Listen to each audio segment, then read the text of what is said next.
Hi, I'm going to go through the end of class stretching that we do, and these pretty much stay the same at the end of every class. Sometimes I add different things in. So we're going to start by coming into a prone position for the pigeon. So this is a favourite of most of my clients, but I do understand that some of you can't do the pigeon. So I'm going to do another video with the trio of leg stretches and some alternatives. But if you can't do the pigeon, just skip the pigeon and go on to the next movement. So we start coming down onto our front. So from here, you're going to take the right leg in front of you at an angle across the body, and you're going to take the back leg, so in this case it's my left leg, behind and place it flat down on the floor and really stretch it out. You then take the forearms down and bring the forehead. So we're putting all the pressure onto that bent leg. Now you'll find you'll get a lovely adductor stretch into glute and hamstrings. It's really, really nice. Now we're going to take it a little bit deeper by just rolling onto that bottom and just opening up the groin a little bit more, stretching it. You just hold it there for a few seconds and then you just roll back. You tuck the back toe under to secure the leg and then bring the fingers to the tips and lengthen by lifting the chest up as if it's a cobra, like a cobra position, pushing the chest through the arms, and then from here just lift up the knee, press back into the heel and push your breastbone forward to get that lovely oppositional stretch, and then just bring the knee down, bring the hands down, and we're just going to go over to the other side.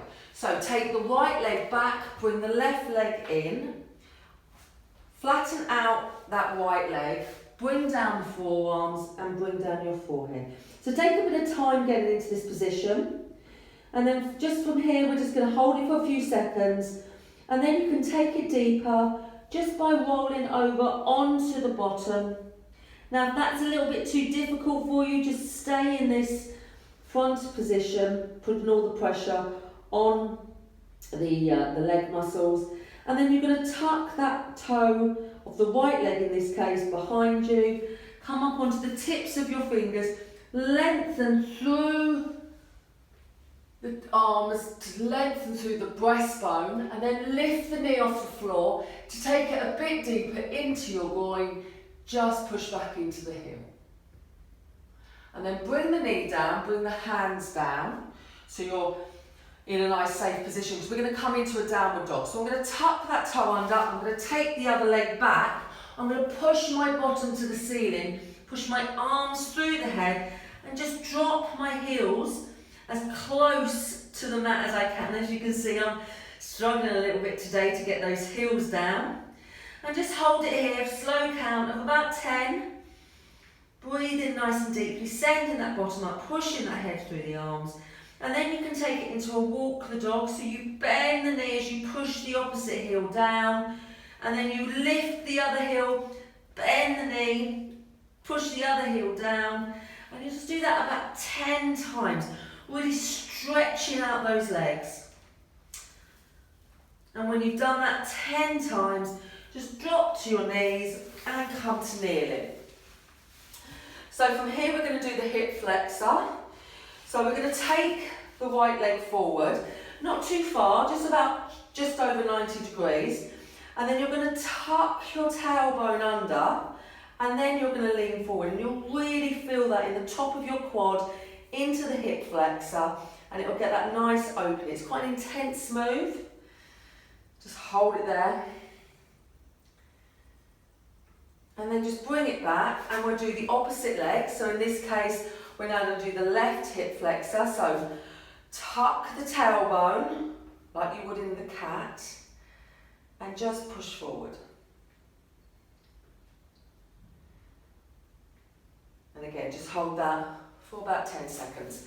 So back to kneeling. We're going to bring that left leg forward and we're going to tuck the toes under of the right foot. Stretch out that left leg, holding, placing the left hand down to balance yourself. You're then going to take the right hand and flex those toes to get a really nice hamstring stretch. Now I know a lot of you find this one very difficult, so if you can't get your hand to the toes, just bring it to the mat and just flex the foot.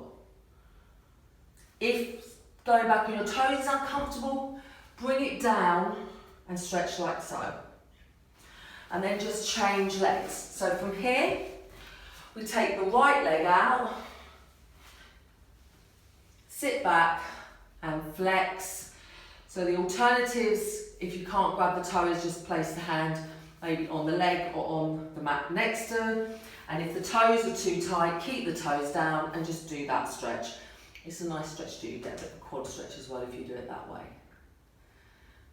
Lovely. So from here, we're just going to come down onto our bottom and bring the soles of your feet together. So hold on to the ankles, but don't pull the ankles to you. Walk your bottom to your heels, and that will help you sit on your sit bones. And then we really want to open the hips. So we're going to put the elbows into the knees, and we're going to lift the chest through the arms as we push in the elbows down into the knees. That's a nice adductor stretch. Lovely. So from here, we're just going to cross the feet over, and then we're going to come to standing. So I'm going to come out of shot when I come to standing. So the standing set of exercises with the trio of leg stretches will be on a different video.